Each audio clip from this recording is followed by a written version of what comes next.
Shri Swami Samarth डौरीज kitchen मध्ये आपले स्वागत आहे। तर आज आपण हे उडदाचे वडे बनवलेले आहेत।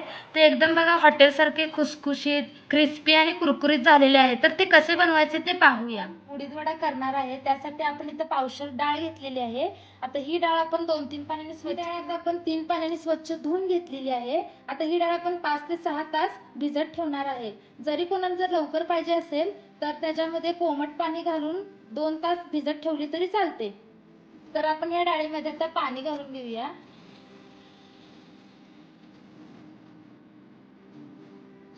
तर आता आपण ही डाळ झाकून ठेवून भिजत ठेवूया।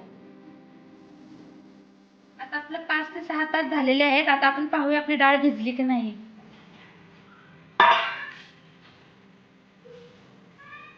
आपली डाळ आता व्यवस्थित परफेक्ट भिजलेली आहे। आता आपण याच्यातलं पाणी काढून घेऊया। आता आपलं पाणी काढून झालेलं आहे। आता मी चाळणीत टाकलेलं आहे जेणेकरून राहिलेलं पाणी आहे ते सगळं निघून जावं म्हणून। आता आपण हे बारीक करून घेऊया। चला तर आपण आता उडदाची डाळ भांड्यात घालून घेऊया।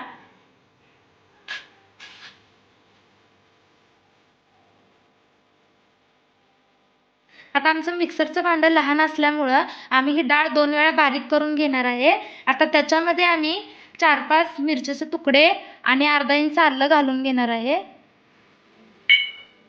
आणि जिरं घालणार आहे। आता आपण हे मिक्सरला बारीक करून घेऊया।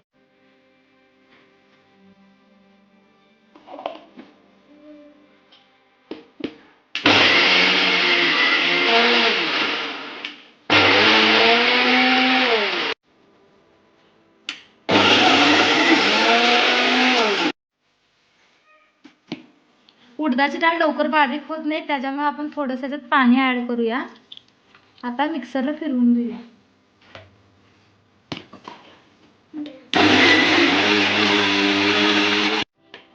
ही बघा आपली डाळ बारीक झालेली आहे।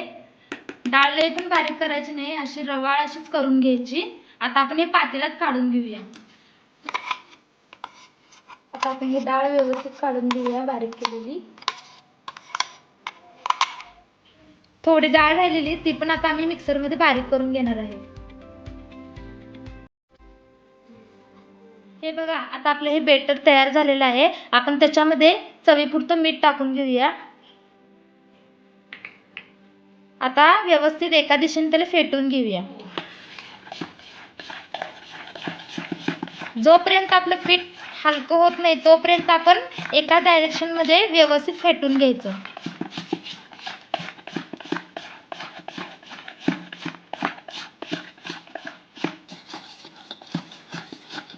हे बघा आपलं पीठ आता हलकं झालेलं आहे। आता आपण त्याच्यामध्ये तांदळाचं पीठ घालून घेऊया।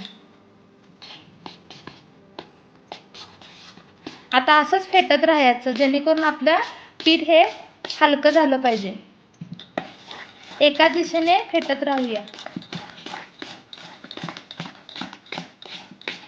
हे बघा आपलं बॅटर तयार झालेलं आहे आणि आपलं पीठ बघा किती हलकं झालेलं आहे।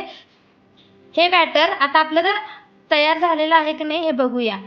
आता एका बाउल मध्ये आम्ही पाणी घेतले त्याच्यामध्ये टाकून घेणार आहोत। हे बघा आपलं हे जे गोळा टाकलाय की नाही तो वरती आला की समजायचं आपलं वड्यासाठी बॅटर तयार झालेलं आहे। आता आपण बॅटर मध्ये कोथिंबीर टाकून घेऊया।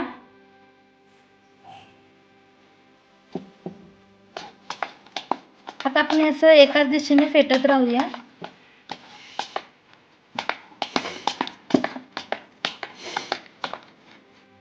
हे बघा आपलं बॅटर परफेक्ट तयार झालेलं आहे।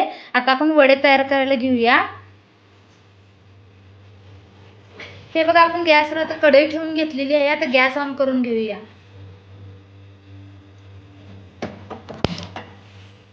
आता आपण कढईमध्ये तेल घालून घेऊया।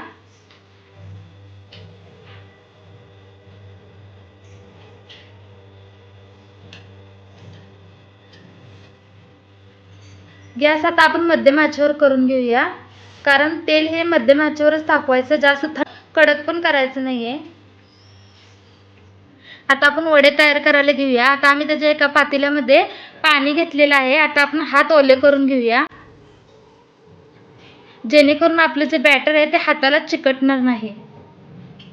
आता मी एक छोटासा गोळा घेऊया.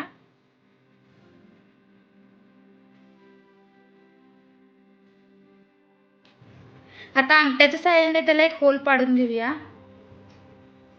ते वडा तेलात सोडून घेऊया.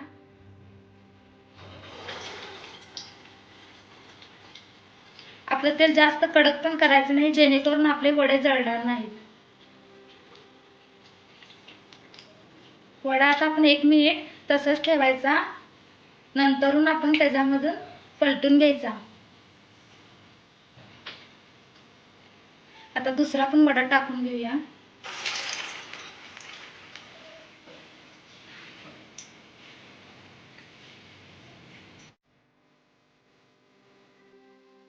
तेलात सोडून घेऊया.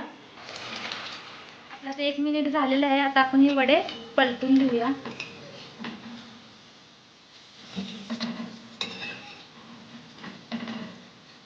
आपल्या वड्यांना किती एकदम छान गोल्डन कलर आलेला आहे. पण या वड्यामध्ये तांदळाचं पीठ घातलेलं आहे, त्याच्यामुळे आपले वडे हे तेल जास्त ओढत नाहीत. आपले उडीद वडे तयार झालेले आहेत.